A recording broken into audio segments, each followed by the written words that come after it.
સુરતમાં એક ફ્લેટમાં વોશિંગ મશીનમાં આગ લાગતા એક યુવતી આગમાં ફસાઈ હતી। આ યુવતીનું સફળ રેસ્ક્યુ કરવામાં આવ્યું હતું।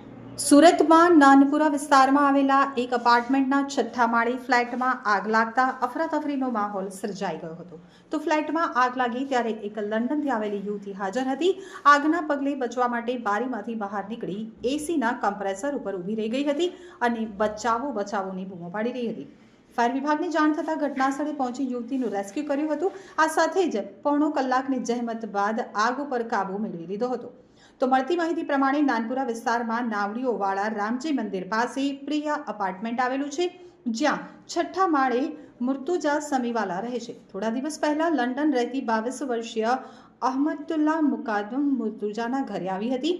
આજે અહમદ ફ્લાઇટમાં એકલી હતી। તે દરમિયાન 11:30 વાગે વોશિંગ મશીનમાં શોર્ટ સર્કિટના કારણે અચાનક ધડાકા બાદ આગ ફાટી નીકળી હતી। વોશિંગ મશીનમાં આગ લાગવાના કારણે ગણતરીની મિનિટોમાં જ આગે વિકરાળ રૂપ ધારણ કરી લીધું હતું અને વોશિંગ મશીનની પાસે લાકડાના કબાટ તથા તેના ઉપર ચોપડાઓ મૂકેલા હતા, જેના કારણે ફ્લેટમાં ધુમાડો થઈ ગયો હતો। તો આગથી બચવા માટે અહમદ બારીમાંથી બહાર નીકળી અને એસીના કમ્પ્રેસર ઉપર ઊભી રહી ગઈ હતી અને બચાવો બચાવોની બૂમો પાડી હતી। તો આગની ઘટના અંગે સ્થાનિકો દ્વારા તાત્કાલિક ફાયર વિભાગને જાણ કરવામાં આવી હતી, જેથી ફાયર વિભાગની 6 જેટલી ગાડીઓ, એક હાઇડ્રોલિક અને એક ટીટીએલ મશીન ઘટના સ્થળે દોડી ગયા હતા। ફ્લાઇટમાં આગના પગલે ધુમાડો વધુ હોવાથી એક અધિકારી સહિત 4 જેટલા જવાનો ઓક્સિજન માસ્ક પહેરી અને ફ્લેટ સુધી પહોંચી ગયા હતા। ત્યારબાદ આગ ઉપર થોડો કાબુ મેળવી અને પહેલા યુવતીને રેસ્ક્યુ કરી અને દાદરથી નીચે ઉતારવામાં આવી હતી।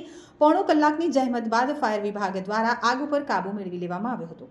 આ સાથે જ રેસ્ક્યુ કરવામાં આવેલી યુવતીને તાત્કાલિક સારવાર અર્થે નજીકની હોસ્પિટલ ખસેડવામાં આવી હતી। ફ્લાઇટમાં લાગેલી આગના પગલે લાકડાના કબાટ, વોશિંગ મશીન સહિતનો માલ સામાન બળીને ખાખ થઈ ગયો હતો। તો ઘરમાં રહેલા સામાન સળગી જવાના કારણે ભારે નુકસાન થયું છે। ફ્લાઇટમાં આગની ઘટનામાં કોઈ જાનહાનિ ન થતાં ફાયર વિભાગે પણ રાહતનો શ્વાસ લીધો હતો।